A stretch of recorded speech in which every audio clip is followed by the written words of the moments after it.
Je m'appelle Cédric Salmon, je suis script doctor et je vais vous apprendre à rater votre scénario.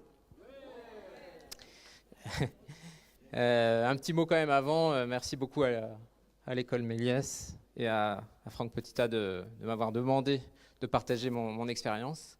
C'est très impressionnant pour moi, il y a un niveau de dingue là, le précédent intervenant, ça renverse. Si. Oh, on faisait connaissance.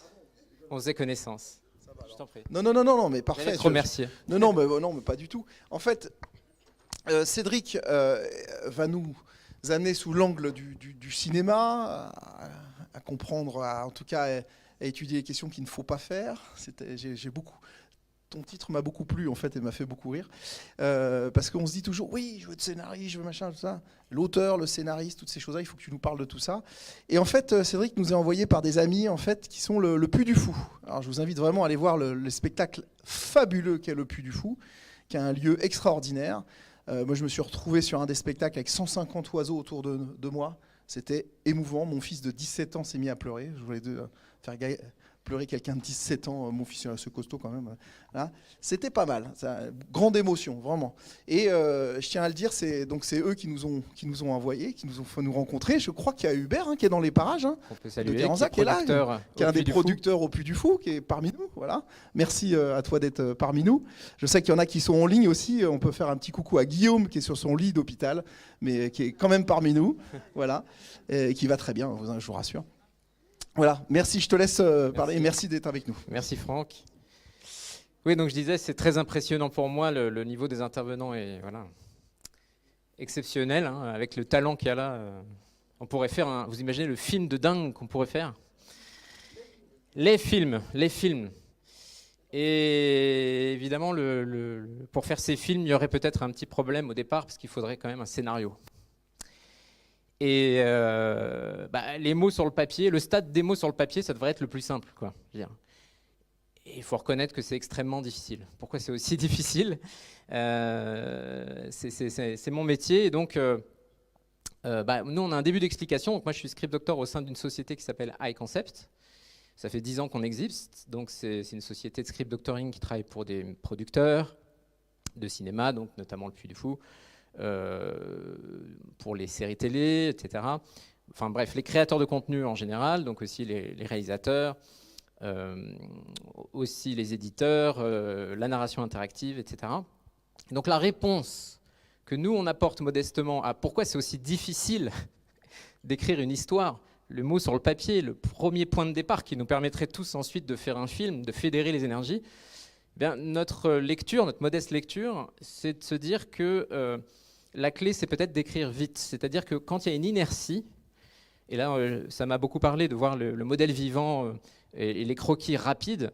Si vous mettez 3 ans à dessiner quelque chose, vous aurez du mal à changer. Et une histoire, on ne peut pas savoir si elle va marcher avant de l'écrire.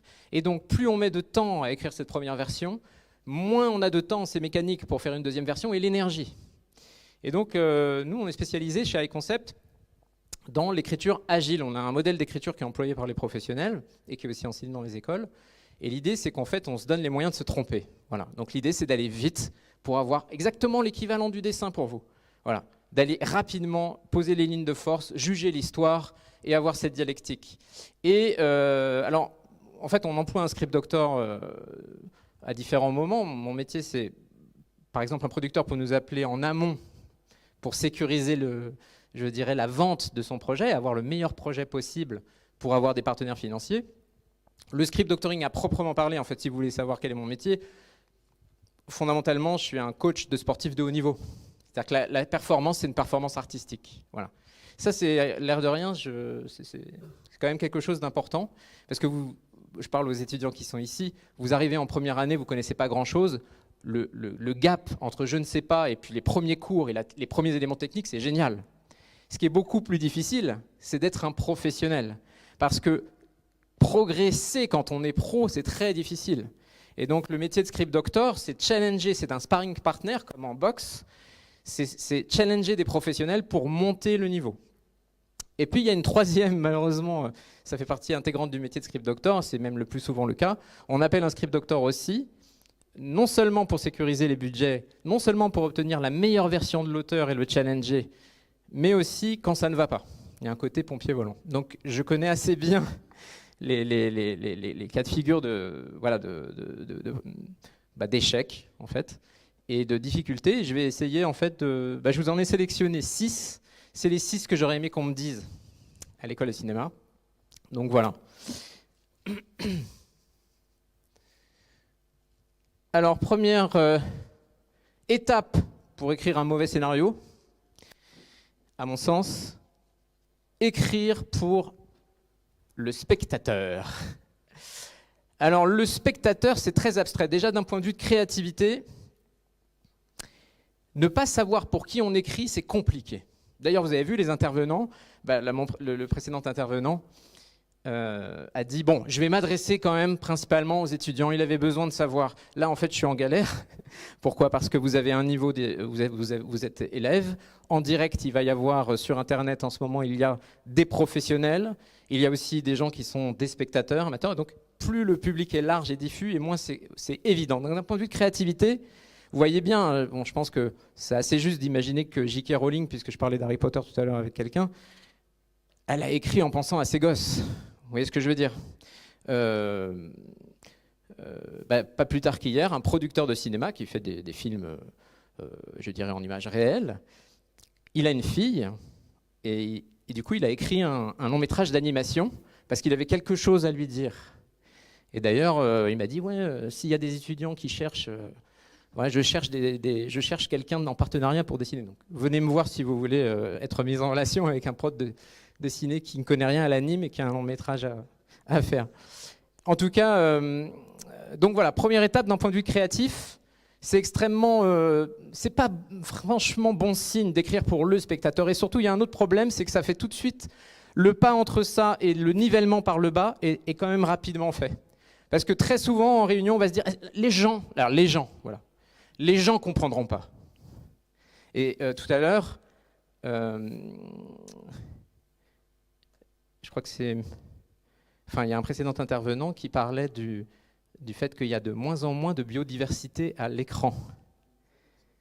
Merci, c'est monsieur Kawatopor qui disait ça. Oui, si on commence à miser sur les connaissances du spectateur et qu'on se dit, bon, finalement, qui va faire la différence ? Vous voyez ? Donc ça, c'est la première étape. Mais surtout, il y a un autre problème, c'est que la seule personne qui ne lira pas votre scénario, c'est le spectateur. Alors, je sais qu'il est nécessaire de poser des bases d'enseignement dans les écoles de cinéma et que donc on vous a dit, probablement, j'imagine que vous avez des cours de scénar, et qu'on vous a dit, il y a une colonne image, il y a une colonne son. Attention, n'écris pas ce qu'il a dans la tête. C'est ce qu'on voit et ce qu'on entend. C'est un document technique et c'est comme ça. C'est juste, on a bien besoin de poser des bases. Seulement, vous lisez les scénarios professionnels, personne ne respecte ça. Les plus grands scénaristes n'écrivent pas ce qu'ils voient et ce qu'ils entendent parce qu'ils savent que les seuls qui ne liront pas le scénar, c'est les spectateurs et qu'on s'adresse à des pros. Et donc, la première chose à comprendre pour, à mon avis, déjà, sauter le pas, c'est de penser que quand vous écrivez un scénario, vous écrivez pour quelqu'un de très précis. Un décor, c'est pour un décorateur que vous écrivez ça. Vous, par exemple, je sais que vous êtes en anime, donc peut-être que vous ne pensez pas tout de suite au comédien, mais si on y réfléchit, le comédien, c'est l'animateur. Donc vous écrivez à des gens qui sont des professionnels et qui sont meilleurs que vous dans tous les domaines. Je suis moins bon qu'un décorateur. Et donc, le conseil que j'aurais aimé qu'on me donne, et c'est pour ça que je commence par parler aux étudiants qui sont ici, c'est d'écrire de manière décomplexée, de la même manière que vous auriez une discussion avec un chef déco, avec votre compositeur. C'est-à-dire, vous prenez des raccourcis, vous êtes concis, vous n'allez pas lui dire « Attends, je vais te décrire ce qu'il y a dans la pièce, etc. » Non, vous allez dire « Ouais, c'est un appartement de riche, tout crie, j'ai plus d'argent que toi, connard, dans cette pièce. » Et bien, c'est ce que vous devez noter dans un scénar. C'est-à-dire que la concision, et là encore, il y a des passerelles avec les intervenants, la concision, c'est ça le plus important. Peu de mots, être évocateur et s'adresser à des pros. Ça, c'est quand même déjà assez important. Et je reviens quand même, avant de parler du reste, sur un point qui me paraît important. Donc effectivement, M. Gaume disait en dire aussi peu que nécessaire, c'est exactement le cas. C'est tellement une technique efficace qu'aux États-Unis, on emploie beaucoup de ce qu'on appelle des chain blackismes. Est-ce que vous connaissez le terme de chain blackisme? Alors en fait, c'est du nom d'un scénariste qui s'appelle Shane Black et qui va, c'est un exemple, parler directement au producteur à travers le scénario. C'est-à-dire qu'il est connu pour dire donc il a écrit L'Arme Fatale par exemple, et dans L'Arme Fatale, il y a marqué on arrive dans une maison de riches, bon, il y a du marbre, c'est le genre de maison que je m'achèterais si ce film est un hit. Il le marque. Et puis il dit, comment dire, c'est une maison super pour faire l'amour. Et donc en fait, il s'adresse directement, je dirais, au producteur. C'est ça qu'on appelle un chain blackisme. Et très récemment, je travaille avec un réalisateur français connu en ce moment, dont je ne peux pas citer le nom. Hein. Le principe du script doctor, c'est les clauses de confidentialité. Mais en tout cas, il a, pour la première fois de sa carrière, alors qu'il a une carrière, il pèse, il a beaucoup de films à son actif, pour la première fois, il a fait ça, c'est-à-dire qu'il a écrit au producteur, là je le sens pas, et il a écrit directement au producteur, je te fais cette scène, mais je ne sens pas cette scène-là, peut-être qu'on pourrait faire comme ça, et ça lui a simplifié beaucoup la vie. Donc, décomplexez-vous pour l'écriture du scénar, et pensez, dernier conseil, parce que ça c'est pour la forme, mais pour le fond, il faut donc jouer en équipe, parce que le scénario, c'est une narration, mais c'est un document collaboratif. Il faut jouer en équipe et il faut penser que la personne la plus importante, finalement, le destinataire de tout ça, c'est un comédien. Même si c'est de l'animation, il y aura un animateur qui fera le comédien, il y aura une voix. Et il faut s'imaginer pourquoi il aurait envie de faire cette scène. C'est-à-dire, vous vous rendez compte que si vous commencez à viser une star, pourquoi pas penser au comédien que vous adorez, pourquoi il aurait envie de jouer cette scène? On pense par exemple à Sean Connery, qui a exigé un éminent collègue, John Milius, script doctor, scénariste et script doctor, et à la poursuite d'Octobre Rouge, il a dit non, moi je ne fais pas ce film, qui était un film très cher, il devait avoir le rôle du méchant, il a dit non, moi je veux un script doctor pour écrire mes scènes, parce que ça ne vaut pas le coup que je joue. Et qu'est-ce qu'il a dit à John Milius? Il lui a dit make it about me. Parce qu'il a envie, voilà. Et donc ça paraît peut-être un peu désuet de dire ça, mais j'ai une expérience personnelle, parce que j'ai moi aussi fait une école de cinéma et j'ai un parcours en fait de réalisateur au départ, avant de tomber amoureux du scénario. C'est génial quand même de pouvoir faire des films juste un crayon, du papier ou un ordi. C'est parti, c'est super. Qui va jouer dans mon court-métrage de fin d'études, quoi? Et on a besoin de bons comédiens, quoi. Et je voulais des stars. Et donc, en questionnant, il s'avère que j'aime beaucoup la peinture et j'ai fait un film, je connais assez bien le milieu des faussaires, donc j'ai un film sur les faussaires, mon film de fin d'études était sur les faussaires, et je me suis dit, putain, mais les faussaires, qui est touché par ça? Les comédiens de doublage. Les stars, personne ne les connaît, on connaît tous leur voix, quoi. Et donc, je n'étais personne, et j'ai été voir un des plus grands comédiens de doublage de méchants, Gabriel Ledos, donc oui, bonjour, on a peur quand il arrive. Et le type était touché par cette histoire. C'est un faussaire. Il a dit, je te fais ton film quand tu veux, ok. Voilà. Donc pensez à ça. Pensez que vous n'écrivez pas pour le spectateur. Et enfin, peut-être même dans une logique artistique, au-delà même des professionnels auprès de qui vous allez vous exprimer, il y a une dialectique aussi avec l'histoire du cinéma. C'est-à-dire qu'il y a une dialectique avec d'autres étudiants qui font des films ailleurs, et avec l'histoire totale du cinéma. Qu'apporte votre film et ce scénar dans tout ce qui a été fait? Donc c'est vraiment une discussion qui s'opère avec finalement beaucoup de gens et pas le spectateur. Ah, être abstrait. Alors autant dire que là, tout à l'heure, j'ai bu du petit lait. Alors il faut que je cite. Ça, c'était quand même énorme. C'est Monsieur Kakou qui disait « Moins le dessin est précis, plus les possibilités d'action sont faibles. » Alors ça, en termes de scénario, c'est énorme. Je la reciterai, celle-là. Et c'est exact. J'ai une autre citation pour vous, qui me semble bien collée pour commencer. C'est une citation de Céline, donc probablement un des plus grands romanciers, enfin parmi les plus grands romanciers du XXe siècle, qui cite, donc il écrit à Élie Faure, qui est un historien du cinéma, un historien d'art, pardon. Il lui dit, écoutez bien ça, ça sera bien mieux dit que moi. on bave dans l'abstrait. L'abstrait, c'est facile, c'est le refuge de tous les fainéants.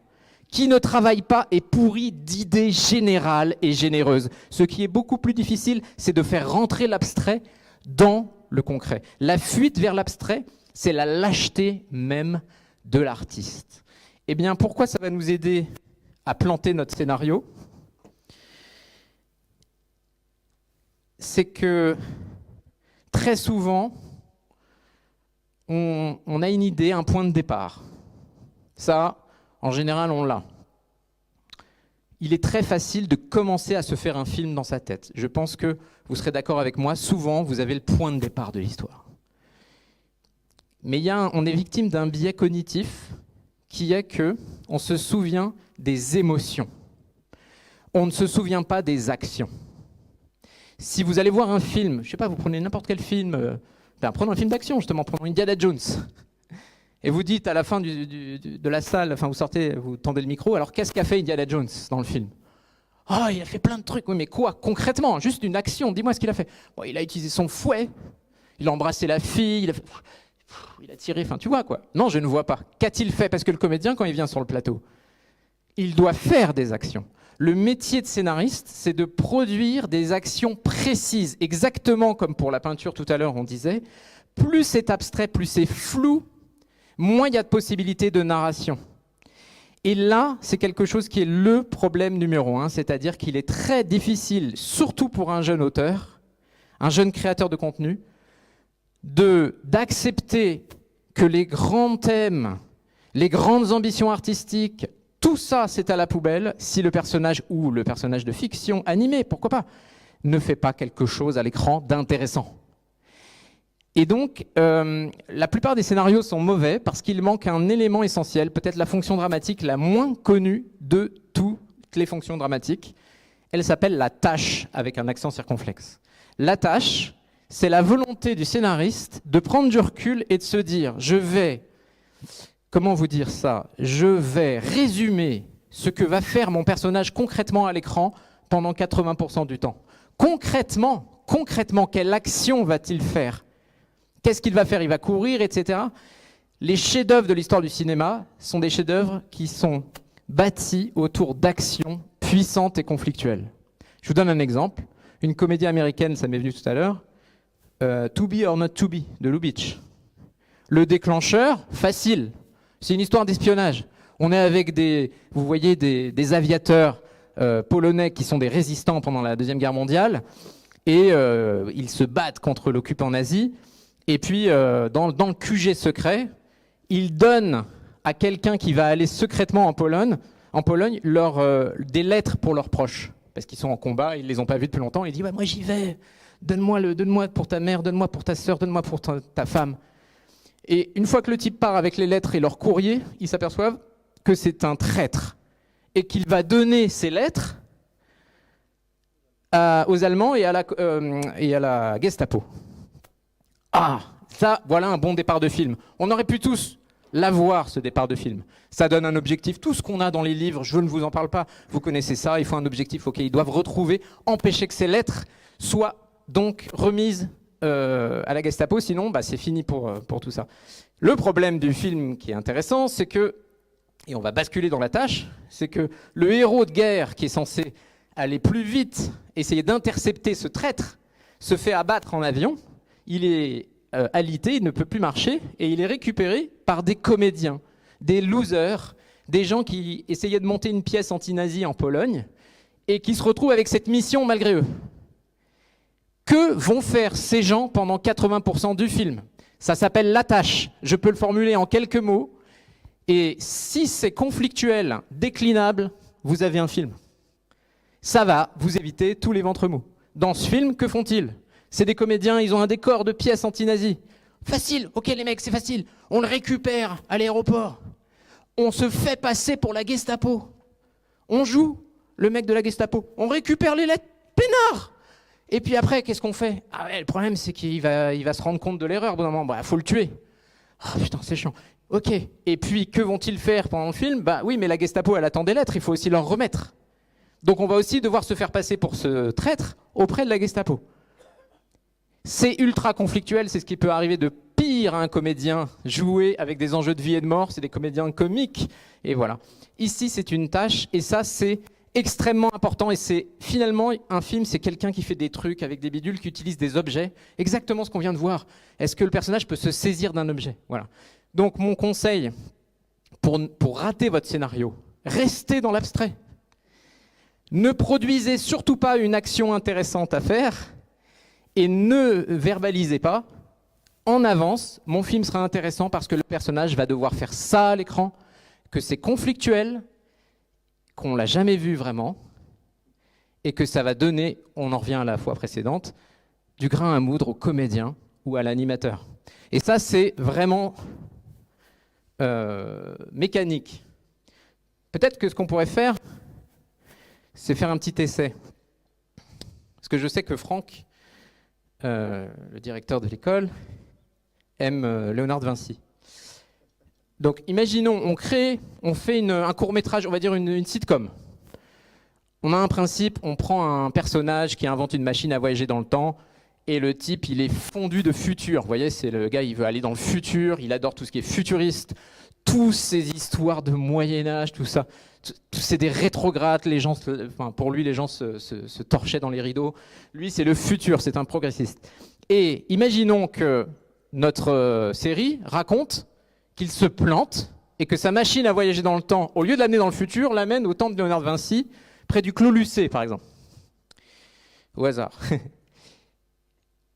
Bien, donc il est en conflit, il voit le génie, donc c'est deux génies qui s'affrontent, lui ne peut pas dire qu'il vient du futur, parce que les conséquences, vous imaginez, s'il modifie le passé. Ok, vous avez compris le truc. Nous n'avons pas de série, nous n'avons pas d'épisode, nous n'avons pas de court-métrage. Si on n'est pas capable, à partir de ce déclencheur, c'est-à-dire à partir du début de l'histoire, de se dire à partir de ce maintenant, quelle est la tâche du personnage? Que doit-il faire d'extrêmement difficile, d'intéressant et de conflictuel, et en l'occurrence aussi de comique. Donc, vous voyez, faites attention, il est très agréable de commencer une histoire. Mais tenir la barre, c'est la tâche. Alors là, on pourrait envisager, il faut évidemment que Léonard de Vinci soit là. Peut-être que Léonard de Vinci, peut-être que sa machine est pétée, et qu'il faut du matériel pour la réparer, puisque son objectif c'est de rentrer chez lui. Peut-être que Léonard de Vinci est le seul à avoir un peu de matos décent. Peut-être par exemple qu'il doit passer pour l'apprenti de Léonard de Vinci pour utiliser son matériel et essayer de réparer discrètement sa machine. Et lui a un ego démesuré et il dit mais il est idiot, c'est des cutéreux putain. Et vous voyez, ça c'est une tâche. Voilà. Alors troisième moyen peut-être de se planter. Ah, ça. Ne pas se lancer en politique. C'est un truc qu'on met du temps à découvrir, peut-être parfois. Première chose, la fiction, vous le savez en théorie en tout cas, les techniques de fiction sont des techniques de propagande. J'enfonce une porte ouverte. Mais la fiction, c'est de la propagande. La fiction, c'est le moyen qu'emploie un auteur pour faire passer un message, voire changer les comportements pour ce qu'il estime être le mieux. On a vu tout à l'heure, par exemple, l'impact que pouvait avoir l'animation dans l'écologie. Avec un point qui est quand même super important, soulevé et très puissant, de M. Kawato-Opport, c'est il y a des jeunes aujourd'hui qui ont un premier point de contact, voire parfois le seul avant longtemps avec la nature, qui est juste l'animation, quoi. Donc vous imaginez le pouvoir politique que ça donne. Pour se rendre compte que si vous ne vous préparez pas, lorsque vous faites un film, à vous lancer en politique, c'est-à-dire si vous ne vous rendez pas compte que prendre un micro, là, parce que faire un film, c'est prendre un micro, si vous ne vous rendez pas compte que vous allez tenir un discours, qu'il va falloir l'assumer, et que si ce discours est lénifiant, et si c'est juste de dire bah, la guerre c'est mal, voilà, ça ne va pas marcher, bah, vous allez planter le scénario. Et donc, un bon exemple pour se rendre compte de ça, c'est aux États-Unis, donc la fiction américaine est une industrie. C'est plus qu'une industrie. C'est ce qu'on appelle le soft power américain. Est-ce que vous connaissez la MPAA? Vous avez peut-être le logo, vous le voyez quand vous regardez des films que vous les téléchargez illégalement. Je vous vois. Et il y a l'équivalent de un peu de, comment dirais-je en France, vous savez, c'est pour savoir le visa d'exploitation. En fait, la MPAA, c'est un organisme qui a été créé entre deux guerres, et c'est en fait un cartel des plus grands studios américains qui mettent leurs moyens en commun à disposition pour maximiser les exports, et les imports bien sûr, mais l'exploitation nationale, mais surtout les exports dans les pays étrangers. Il y a un président américain qui s'appelle Hoover qui a dit « Les pays étrangers achètent nos automobiles et nos machines à laver lorsqu'ils consomment nos films, à minima. » La MPAA, aujourd'hui, façonne notre façon de voir le monde. Pourquoi ? Parce que des films se font et se défont en fonction de la politique américaine. La MPAA est en relation directe avec la Maison-Blanche et le Pentagone. On étudie par exemple Jacques Valenti. Aujourd'hui à Harvard, tous les directeurs de la MPAA, donc des gars qui font des films, je veux dire, c'est des conseillers de président. Le type était conseiller de 3 présidents. Des séries que vous aimez sont le fruit du lobbying, voire même d'une commande de la MPAA. Je vous donne des exemples. Peut-être la série 24 heures est une commande du Pentagone parce que Guantanamo, ça la fout mal, les mecs. Donc, est-ce qu'on peut pas donner envie un peu de torturer ? Moi, à la fin, j'ai regardé la première saison, j'étais là, mais oui, vas-y, torture-le. Voilà. Robert Zemeckis a fait un film de fin d'études. Dans le film de fin d'études, très intéressant, des leçons à tenir. Retour vers le futur, son film de fin d'études. Dans son scénario, la machine à voyager dans le temps, c'est un frigo. Spielberg, son producteur, est un expert des tâches. Et donc il lui a dit, c'est pas dynamique, où est le conflit ? Donc il lui a apporté la bagnole. Mais la MPAA a imposé le méchant. C'est-à-dire que dans Retour vers le futur, à l'origine, ceux qui tuent le professeur Brand, c'est des gens de la CIA. Or, tout le monde se souvient maintenant, c'est les Libyens. Voilà. Donc, tout ça pour dire qu'il ne faut pas être naïf et que déjà, on le voit, c'est une question de message. Donc, quel message vous allez tenir dans votre film ? Et ça, c'est extrêmement important parce que même si on réussit la dramaturgie, c'est-à-dire même si votre scénario de court-métrage est palpitant, même si l'animation est géniale, même si la musique est super, même si vous avez des bruitages hallucinants. Le problème, c'est que ça ne suffit pas pour faire un bon scénario d'avoir une dramaturgie efficace. Il y a un autre point, c'est que là, vous voyez, par exemple, je tiens pendant 1 heure face à vous. Je peux essayer de vous divertir, au moins que vous ne vous ennuyez pas. Mais si, en revanche, en sortant de la salle, vous vous dites « Ok, c'était marrant, mais est-ce que j'ai appris un truc ?» Non. Il m'a pris 1 heure de mon temps, en fait. Donc, plus l'histoire est longue, plus, certes, il faut divertir, mais plus aussi, l'histoire mérite d'être racontée. Donc, si vous n'avez pas de point de vue sur le monde assumé et à dire, votre film sera un mauvais film. Et là, c'est un problème, parce que je me souviens parfaitement, quand j'étais à votre place, qu'est-ce que je veux dire ? J'ai rien à dire, je me lève pas le matin en disant « Ouais, il y en a marre !» Non, vous voyez ce que je... Oh. Donc, ouais, voilà. Donc, c'est une dialectique. Ça ne veut pas dire qu'il est nécessaire d'avoir au départ un point de vue forcément très tranché. Ce qui est sûr, c'est qu'à l'arrivée, au moment de faire votre film, au moment de le finaliser, vous devez être en mesure, pour intéresser, de savoir ce que vous voulez dire. Et ça va donner une valeur à votre film. Je vous donne un exemple. J'ai été script doctor sur un court-métrage qui s'appelle La Valise Rouge, qui a été nommé aux Oscars, qui a été nommé aux Oscars, aux précédents Oscars. Cyrus, le réalisateur, Cyrus Nejvad, qui est un pro, qui donc, en général, plus les gens sont pros, plus ils emploient des script doctors pour les challenger. Alors, je ne sais pas si vous avez vu ce court-métrage, ça vaut le coup d'être vu. Je vous fais un petit pitch parce que la fiction est intéressante, vous allez voir la tâche. On suit une jeune femme qui est voilée, qui est iranienne, lui il vient d'Iran, Cyrus. Il est luxembourgeois maintenant, et donc elle arrive à l'aéroport au Luxembourg, et elle a l'air exceptionnellement stressée. Elle est voilée, elle a une valise rouge, comme le dit le titre. Elle serre ça, et ça fait un peu flipper les douaniers. Donc les douaniers lui disent « Oui, c'est gentil, on peut regarder ce qu'il y a dedans ?» Et dedans, il y a quoi ? Il y a toute sa vie. Et il y a des dessins, quelques éléments. Elle dessine apparemment très bien, mais elle n'a pas l'air heureuse d'être là. Donc ils lui disent « C'est super, passez, vous comprenez ce qu'on dit ?» Elle ne parle pas la langue. Et puis, il n'y a qu'une porte, ça va donner sur le hall d'accueil, et là, elle n'ose pas y aller, et on voit qu'un monsieur plus âgé qu'elle attend cette fille avec des fleurs. Et elle part, elle ne veut pas y aller, elle reste aux toilettes, elle est en pleurs, et on comprend très vite qu'elle veut se cacher parce qu'elle retire son voile. Le type attend une femme voilée, une fille voilée, elle est très jeune. Hein. Elle retire son voile en pleurant. Pour elle, c'est un viol. Elle ne veut pas le retirer. Et on comprend que c'est un mariage arrangé. Il commence à s'énerver, appeler le père. Ouais, tu sais qu'il y a des invités qui attendent. Où est ta fille? Qu'est-ce qui se passe? Et elle reçoit des appels. Le début du film est intéressant. Et puis donc voilà. Malheureusement, il n'y a qu'un hall d'accueil. Et le type cherche. Heureusement, il cherche une femme voilée. Donc elle passe, mais elle n'a rien. Elle n'a rien. Elle a que cette valise. On voit qu'elle a peu de choses. Et donc elle va d'abord devoir aller au centre où on fait l'échange, vous savez, d'échanger les valeurs, quoi. Et son père, on voit que son père, pour son mariage, lui a fait une petite enveloppe avec ce qu'il a, sa dot en quelque sorte, en disant « Sois heureuse, ma fille ». Et elle l'échange alors qu'il est juste à côté. On l'entend au téléphone, on comprend les enjeux. Et elle a, pour tout ce que lui donne son père, en échange, elle a 19 €, quoi. Qu'est-ce qu'elle va faire avec 19 €? Et bref, le court-métrage vous raconte comment elle essaye d'échapper à ce type. Et c'est incroyable parce que c'est une unité de temps, de lieu et d'action. Et voilà. Bien, il a ce point de départ, excellent, bien écrit et tout.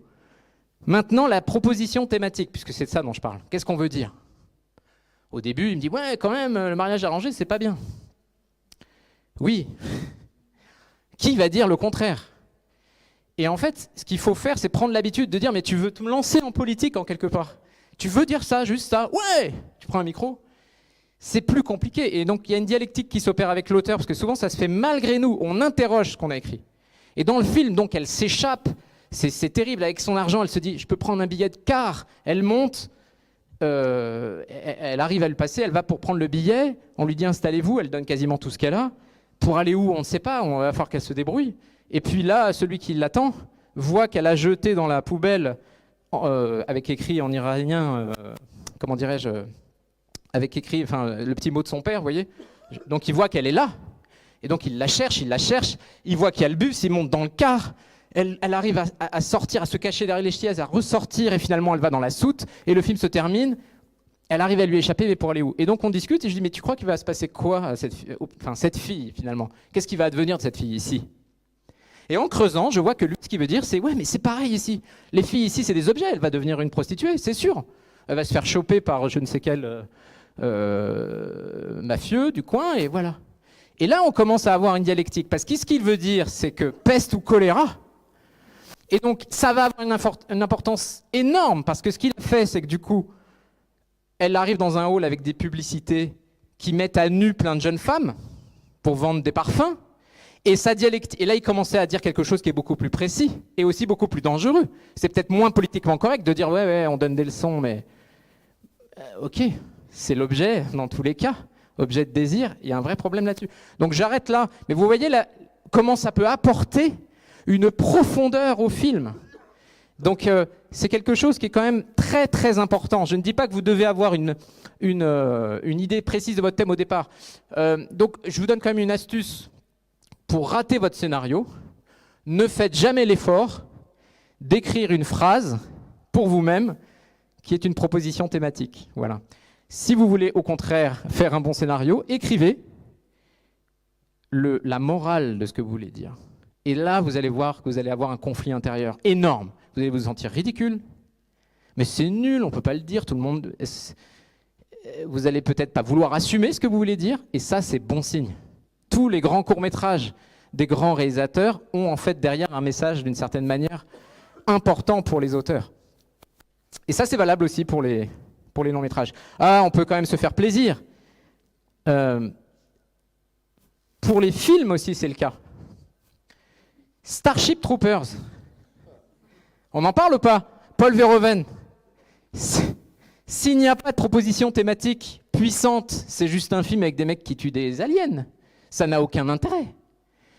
Si vous voulez rigoler, je vous invite à mettre le DVD, le commentaire DVD de Starship Troopers est énorme. C'est-à-dire qu'on a Verhoeven qui explique ce qu'il veut dire. Il le dit clairement. C'est un film sur le nouveau nazisme qui est le néo-capitalisme. Le capitalisme, je ne sais pas comment il emploie un terme. Après, même le scénariste à côté dit « Ah bon, mais c'est quand même pas trop ce que j'ai voulu dire ». Et en plus, il y a un panneau au début en marqué « Attention, les commentaires du réalisateur n'engagent pas je ne sais plus quel studio ». Voilà.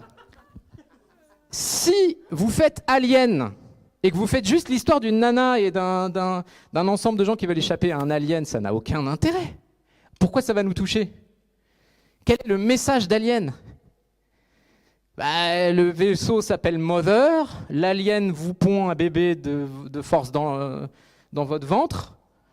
Elle doit être plus masculine que les mecs avec qui elle travaille, et clairement, ils sont tous syndiqués en Marcel avec des posters de femmes à poil. Clairement, c'est des camionneurs, quoi. Bon, c'est un film sur la difficulté d'être une femme, ou sinon, je ne sais pas ce que c'est, vous voyez ce que je veux dire. Donc, il y a une thématique qui enracine le film. Star Wars, le premier du nom, le vrai. Oui, merci. De quoi? Tiens, on fait un échange, c'est interactif. À votre avis, quel est le thème de Star Wars? Qu'est-ce qu'il a voulu dire, George Lucas? Parce que si c'est juste des mecs qui tirent des lasers, quel est, à votre avis, le sens de ce film? Personne? Ouais, alors voilà un bon exemple. On voit bien qu'il y a une dialectique du bien et du mal, mais c'est trop léger pour faire une proposition thématique et donc se lancer en politique. Je peux pas rentrer en disant « Ouais, le mal, c'est mal !» Vous voyez ce que je veux dire? Donc après, on peut se dire « Oui, il y a des références au nazisme, mais qu'est-ce qu'il veut dire ?» Et là, je vous donne une astuce. Vous voyez, en fait, il y a une dialectique. Il y a des auteurs qui sont trop abstraits, qui eux, ont leur thème, tout le temps. Il y a ce type d'auteurs. Oui, ils pourront articuler. Et il y a des auteurs qui, eux, sont dans le concret. Ils ont une vraie dramaturgie et ils ont du mal à comprendre ce que ça veut dire. Peu importe par quel chemin vous passez, l'important, c'est d'avoir cette dialectique. Et le secret, c'est d'interroger la tâche. C'est-à-dire, je ne peux pas lutter contre ce que je vois. Qu'est-ce qu'on voit dans Star Wars? Que font-ils? Qui je suis? Et donc, on suit en fait des gens qui se battent avec des épées contre l'ultra-technologie autour. La fin de Star Wars, c'est quoi? Le héros, qui est donc un chevalier au sens propre, d'ailleurs même il y a des dialogues, c'est une arme d'un ancien temps, c'est un chevalier quoi. Et le type, c'est quoi la solution? Le climax de Star Wars, c'est ferme les yeux et prie. Comment s'appelle son maître? Yoda. Yoda, Yahvé, Yoda, vous comprenez? Bref, donc c'est un film contre la modernité, et vous voyez bien qu'il y a un rapport direct avec la chevalerie. Donc, ces films s'ancrent dans quelque chose, et finalement, c'est cette dialectique, et l'art, finalement, du scénario, c'est de dire très fort quelque chose, mais avec cette façon très particulière que l'histoire a de le dire en étant subtil. Vous ne l'avez peut-être pas vu, c'était pas comme le nez au milieu de la figure, mais on le sent. On sent que quelque part, il y a ce souffle derrière. Donc, ne pas se lancer en politique, ça, c'est garanti. Faites un mauvais film avec ça, il n'y a pas de problème.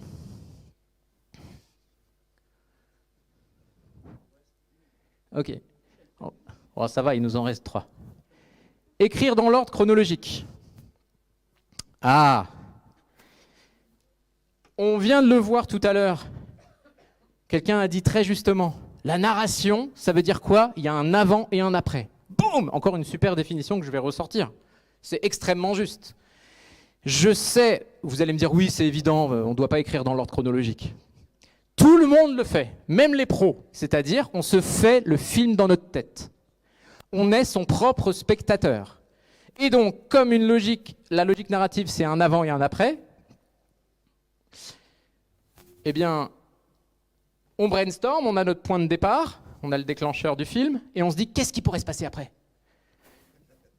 Et donc, on choisit 3 ou 4 pistes. Même si on travaille avec des potes en brainstorming, en atelier d'écriture, on se dit, ok, on va valider ça. Ok. Et puis, on dit, alors, qu'est-ce qui se passe après? Mais le cerveau est ainsi fait, on peut pas. D'ailleurs, souvent, vous le voyez. Attends. Et l'idée qu'on a eue avant? Et si on fait ça pour mieux aller là? Ok, d'accord. Bon, vous me voyez venir. C'est exponentiel. Le cerveau humain ne peut pas gérer tous les possibles. Et donc, bravo. Quand on fait ça, c'est génial pour rater un scénario parce qu'on fait ce qu'on a déjà vu, de manière intuitive. On n'écrit pas dans l'ordre chronologique, on écrit de manière... les Américains appellent ça le breakdown. On éclate avec ces fameux post-it que je n'ai pas là. Et donc, vous voyez, ça va beaucoup plus vite. Et en même temps, en fait, c'est l'équivalent pour votre croquis. Si je vous oblige, au lieu de poser toutes les lignes de force de votre dessin, à dessiner un détail et à remonter par la jambe, je pense que ce n'est pas la bonne façon de dessiner. Là, c'est la même chose. Votre histoire, vous devez la voir d'un coup, d'un seul tenant. Exemple, vous faites un film de 26 minutes, une sitcom. ok, il y a 2 actes, 1 acte, 2 actes. Il y a un teaser. Le tag, c'est la conclusion après le générique. Et donc, vous savez que notre inventeur fou qui se trompe et qui arrive dans le passé, la scène où il arrive dans le passé et qui se rend compte qu'il est au temps de Léonard de Vinci, elle est dans le teaser. Vous savez que imaginons, il faut une tâche d'épisode. Peut-être que dans l'épisode 1, on va dire, le héros apprend que Léonard de Vinci organise un concours pour ses disciples. Et donc, il doit gagner. Il se dit, pas de problème, je vais y aller, je vais tous les ramasser. Attends, t'as vu le niveau de jeu? Ok, donc, le vrai sujet du film commence avec la tâche. Hop, et là, on peut développer la tâche. Il se rend compte que, bah ouais, mais à l'époque, un scientifique, c'est quoi? C'est d'abord un artiste. Première épreuve du concours, il faut dessiner. Ah, putain. Vous voyez le truc? Bref, et puis on peut faire une conclusion avec le tag, c'est le climax. Pardon, donc là, on peut se dire, par exemple, qu'il est sélectionné, il est très hautain, puis finalement, il se rend compte qu'il ne sait rien pour l'époque. Et il est quand même sélectionné parce qu'il va poser, je sais pas, je reprends l'idée qu'on a eue, puisqu'on parlait de modèle vivant, et finalement, c'est lui qui pose tout nu parce qu'il a des jolies fesses, et que finalement, il est recruté pour de mauvaises raisons, vous voyez? Et une fois qu'on fait ça, donc ici, on a des scènes classiques. Ça, c'est une scène qu'on appelle un aftermath. C'est une scène de conséquence. Ici, c'est une scène d'aftermath. On peut faire une intrigue B où il va tomber amoureuse d'une jeune femme qui, elle, voudrait être scientifique et veut se faire engager par Léonard de Vinci, mais les femmes ne peuvent pas, donc elle se grime en homme, pourquoi pas. Vous voyez, là, on écrit une histoire à la vitesse de l'éclair parce qu'on n'écrit pas dans l'ordre chronologique. Je le dis une dernière fois, au cas où des clients regarderaient cette vidéo en ligne. Les post-it, c'est quand même très important avant de basculer sur l'écriture séquentielle. Ok. Ah, il est où le truc? Je sais plus. Ah, elle était là. Ah, écrire un anti-héros, je sais. Je sais que vous voulez écrire des anti-héros. Eh oui. Alors le problème, c'est que c'est mal compris en fait. La notion d'anti-héros est mal comprise. Tout est parti d'une interview avec Hitchcock. Truffaut-Hitchcock, la notion d'anti-héros, quand Hitchcock parle d'un anti-héros, il ne veut pas dire que ça n'est pas un héros. C'est très simple. Vous pouvez rater tout le reste dans un scénar. Tout ce que je dis, vous pouvez quand même y aller, appliquer toutes ces règles. Si vous réussissez une chose, si votre personnage principal de votre histoire est attachant, tout le reste, c'est pas grave. Vous voyez? On peut même avoir une histoire ennuyeuse. Si le personnage est attachant, vous accepterez. Il y a plein de séries comme ça où vous êtes avec votre meilleur ami en voiture, vous ne dites rien, vous êtes bien. Pas besoin. Donc si on s'attache à un personnage, le reste, c'est gagné. Mais pour quelle raison s'attache-t-on à un personnage? Est-ce qu'on va vraiment s'attacher à un personnage qui est alcoolique, dépressif, etc., etc. Je vous donne juste une astuce. Posez-vous la question. Je vous présente un pote et je vous dis, tu vas voir, là, il est alcoolique, il est dépressif, sa femme l'a quitté, etc. Et est-ce que vous avez envie, sincèrement, de prendre un verre avec lui? Ouais, bon, je vais y aller quand même. Donc, c'est la même chose. En fait, je suis en train de dire on ne peut pas réinventer des millénaires de fiction. La notion de héros est fondamentale. Et donc, gardez ça en tête. La raison pour laquelle on s'identifie à un personnage, ça a fait l'objet d'études, c'est très important pour la MPAA, justement, c'est parce qu'on s'identifie par ego. C'est-à-dire que là, si on fait rentrer un nouveau personnage dans la pièce, inconsciemment, le spectateur va scanner les gens en présence et va s'identifier à celui qui est le plus valorisant. Donc, en fait, un anti-héros, c'est un héros. Qui l'ignore, mais c'est un héros.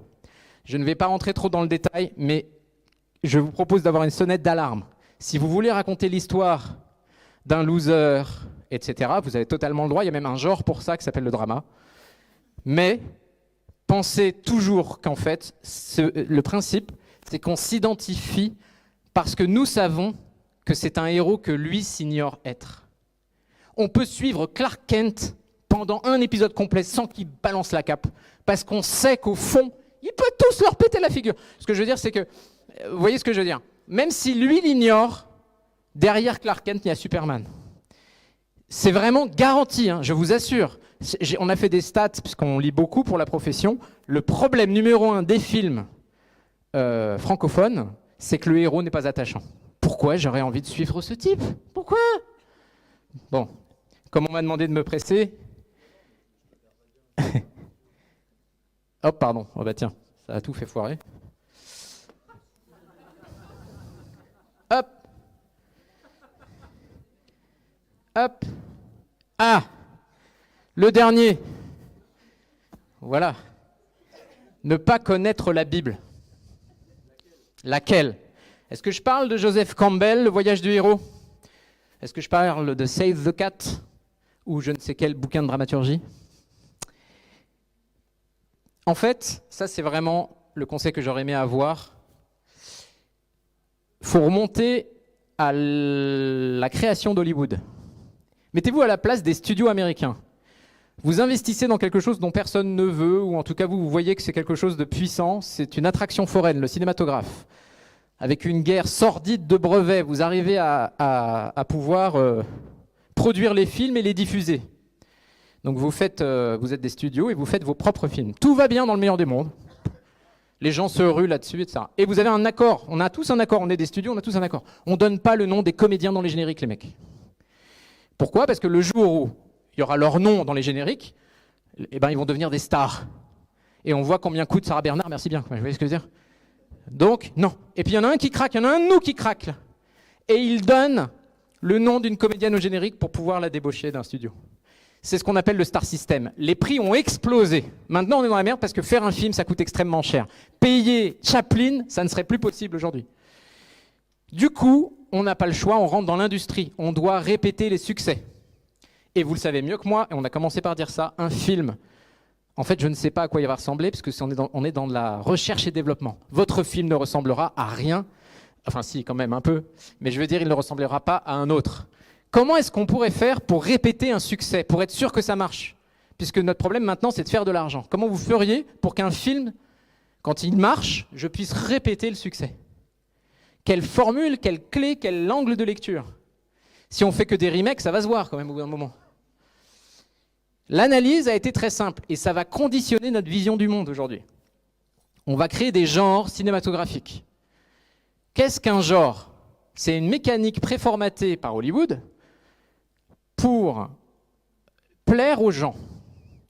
Mais qu'est-ce qui plaît? Pourquoi ce film a plu et pourquoi l'autre ne plaît pas? Et il y a une logique de thème. Quels sont les thèmes qui vous touchent? Et donc il y a une logique très pragmatique de se dire quel est notre point commun à tous ici dans cette salle, le dénominateur commun qui fait qu'on peut voir les thèmes qui nous touchent. On est dans une société qualifiée par les sociologues d'helléno-chrétienne, c'est-à-dire un pied dans la Grèce antique, dans Aristote, dans ce que vous voulez, et une église dans chaque village. Eh bien, le secret à comprendre, c'est que les genres cinématographiques, le secret hollywoodien, c'est que c'est une version laïcisée de la Bible. C'est-à-dire que vous soyez croyant ou non, les films ont un moyen de parler d'une recherche de transcendance en nous appuyant sur ce qu'on appelle l'inconscient collectif. C'est-à-dire, vous le voyez bien, les genres hollywoodiens ne marchent pas en Inde, par exemple. C'est très culturel. Ouais. Et c'est hallucinant comme c'est puissant. Si vous ne connaissez pas Dismas et Le Bon Larron, vous ne pourrez pas probablement écrire un bon film de crime. C'est une référence directe à la Bible et le genre a été créé pour ça. Je vous donne un autre exemple. Tiens, parlons de Paul Verhoeven. Robocop. Alors Robocop, sujet casse-gueule, on dirait un truc donné par ChatGPT. Je veux faire un robot, il est flic, pas de problème. Robocop. Oh, putain. Il se fait tirer dans la main. Il y a des scènes christiques. Il meurt, il renaît. Ça me dit quelque chose. À la fin, il marche sur l'eau. Pourquoi et Verhoeven lui dit lui-même, j'ai fait un Jésus américain. Verhoeven est athée. Il est athée. Pourquoi est-ce qu'il aurait besoin de faire ça? Parce que le film d'action est lié au Nouveau Testament. Exemple, E.T., un être qui n'est qu'amour, qui vient du ciel, qui fait des miracles. Les doigts de la chapelle Sixtine se touchent. Il est accusé, il est mis à mort injustement et il ressuscite, non pas 3 jours après, mais 3 heures après. La structure est christique. L'Ancien Testament vous donnera comment écrire une enquête policière si vous ne savez pas qui est Daniel. Vous ne pourrez probablement pas écrire une bonne enquête. Le Nouveau Testament vous donnera le sens du sacrifice, etc. Je vous le dis parce que c'est puissant. Ce qui fait d'un film moyen un grand film, c'est la portée de transcendance. Ce qui est amusant, c'est que, les athées n'ont pas de problème avec ça. Parce que, vous savez, cette dialectique, elle est vieille comme la fiction. c'est le débat qu'il y a eu entre C.S. Lewis, Le Monde de Narnia, un auteur catholique, et Joseph Campbell, athée pur et dur. Ils sont tombés d'accord sur une chose. Campbell ne croit pas, C.S. Lewis croit. Mais ils sont tombés d'accord sur un point. La Bible, enfin un évangile, c'est 50 pages, allez, 100 pages. C'est un micro livre de poche. Ils sont tombés d'accord sur le fait que ça a changé notre monde. Donc pour les athées, c'est une fiction qui a marché. Alors pourquoi pas la lire pour les gens qui sont croyants, voilà, de la même manière. Et donc, en fait, ça va vous donner des clés extrêmement puissantes. Vous prenez tous les grands films que vous aimez, vous retirez les références bibliques, vous n'avez rien. Gladiator, c'est un film d'action. S'il ne retrouve pas sa femme et son fils dans l'au-delà, avec des références claires, et si on ne dit pas que le paradis existe, si le paradis n'existe pas, le héros qui se sacrifie est suicidaire. Ça n'a aucun sens, vous voyez ce que je veux dire? Donc chaque genre a une référence directe à la Bible. C'est, à mon sens, bien avant Campbell, parce que, vous voyez, le problème, c'est que souvent les étudiants, ils prennent des livres et ils les plaquent. Et surtout maintenant avec ChatGPT. Donc, ChatGPT applique le voyage du héros sur cette idée. Le voyage du héros, c'est donc l'application campbellienne. Mais en fait, Campbell lui-même s'inspire, ses travaux sont bibliques. Le point le plus connu d'une structure de Campbell, c'est le refus de l'appel. Mais je peux vous les citer toutes. Hein. Le refus de l'appel, le héros dans Star Wars par exemple. Luke, viens sauver la princesse. Oh, j'ai pas envie. Et puis après, j'y vais. Voilà, exactement, j'ai traire les vaches. Et donc, c'est dans tous les films, il y a des générations entières d'étudiants qui prennent le voyage du héros sans comprendre le sens profond. Le refus de l'appel, c'est les noces de Cana. C'est dans notre civilisation. C'est juste dit autrement. Donc, ça sera mon dernier conseil. Croyez-moi, pour l'avoir vécu, il y a des projets qui se transforment uniquement en ayant cette dialectique. On ne va pas réinventer des millénaires de fiction ou de culture. Je ne veux froisser personne. Mais en tout cas, vous comprenez bien que c'est indispensable. Voilà, j'espère avoir respecté le temps. C'est extraordinaire. Merci beaucoup. Bravo, bravo.